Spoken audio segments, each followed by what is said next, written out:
ICC officially জানিয়ে দিল বাংলাদেশের বদলে তারা স্কটল্যান্ডকে বিশ্বকাপে নিয়ে নিল। অর্থাৎ বাংলাদেশের বিশ্বকাপ স্বপ্ন এখন অফিসিয়ালি শেষ। স্কটল্যান্ড বাংলাদেশের জায়গায় বিশ্বকাপ খেলবে।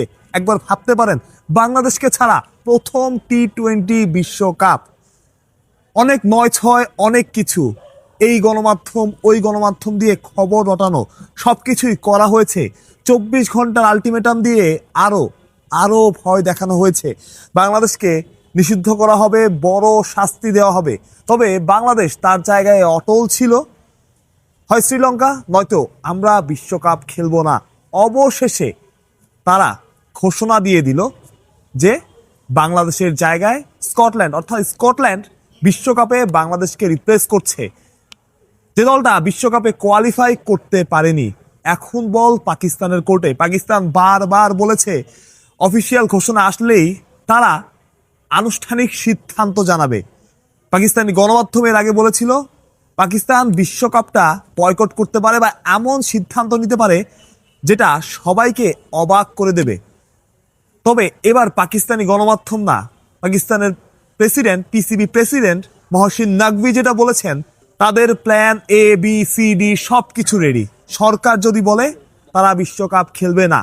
বাংলাদেশের সাথে অন্যায় হয়েছে, এক একজনের সাথে এক এক নিয়ম করা যায় না। পাকিস্তান ইন্ডিয়া যেভাবে খেলে, যেভাবে চায় তাদের দেওয়া হয়, সেভাবে কেন বাংলাদেশকে দেওয়া হবে না? মহসিন নাকভি এই দাবি তুলেছেন এবং বলেছেন আনুষ্ঠানিক ঘোষণার পরেই তারা আনুষ্ঠানিক সিদ্ধান্তটা জানাবেন। এবার বল পাকিস্তানের কোর্টে। পাকিস্তান যদি তাদের কথা রাখে, পাকিস্তান যদি আসলেই বিশ্বকাপ বয়কট করে কিংবা এমন কোনো সিদ্ধান্ত নেয় যেটা সবাইকে চমকে দেবে, সেই ব্যাপারটা কি নিতে পারবে, সামলাতে পারবে আইসিসি? পাকিস্তানকে ছাড়া কি আদতে আসলে বিশ্বকাপ আয়োজন করা সম্ভব? বাংলাদেশকে ছাড়া একটা বিশ্বকাপ হবে যেখানে অযৌক্তিকভাবেই আসলে বাংলাদেশকে বাদ দেওয়া হয়েছে বা বাংলাদেশকে সরিয়ে দেওয়া হয়েছে। সবার দাবি মানা হয়েছে, ইন্ডিয়া, পাকিস্তান, কিন্তু বাংলাদেশের বেলাতেই 9-6। মুস্তাফিজুর রহমানকে বাদ দেওয়ার পর বাংলাদেশ তাদের সিকিউরিটি কনসার্নের কথা জানায়, তবে আইসিসি কোনো কথা শোনেনি। ভারতেই খেলতে হবে মানে ভারতেই খেলতে হবে, তবে সেটা মেনে নেয়নি বাংলাদেশও। তবে শুরু থেকেই পাকিস্তান বাংলাদেশের পক্ষে ছিল এবং আজ মহসিন নাকভি জানিয়ে দিয়েছেন আনুষ্ঠানিক সিদ্ধান্তের পর তারা আনুষ্ঠানিকভাবে তাদের সিদ্ধান্তটা জানাবে এবং পাকিস্তান বিশ্বকাপ বয়কট করতে পারে যদি তাদের সরকার চায়। সরকারের উপরে আইসিসি না, এটাও মহসিন নাকভি বলেছেন। অর্থাৎ সিদ্ধান্ত রেডি, এখন বল পাকিস্তানের কোর্টে। পাকিস্তান কি আসলে বিশ্বকাপ বয়কট করবে কিনা? পাকিস্তান যদি বিশ্বকাপ বয়কট করে, সেই ধাক্কা আইসিসি মোটেই সামাল দিতে পারবে না।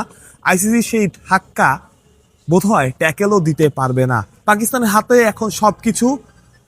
বাংলাদেশকে বিশ্বকাপ থেকে সরিয়ে দেওয়া, স্কটল্যান্ডকে অন্তর্ভুক্ত করা। পাকিস্তানের প্রেসিডেন্ট যেটা বলেছেন পাকিস্তান ক্রিকেট বোর্ডের, যে আপনারা 22তম দল খেলান, আমরা খেলবো না যদি আমাদের সরকার বলে। পাকিস্তানি সরকার এখন কি সিদ্ধান্ত নেয় সেটাই দেখার বিষয়। তবে সবশেষ খবর যেটা, বাংলাদেশ অফিসিয়ালি এই বিশ্বকাপ থেকে বাইরে এবং তার বদলে স্কটল্যান্ড ইন করলো, যেটা বাংলাদেশি ভক্তদের জন্য মোটেই সুখের খবর না।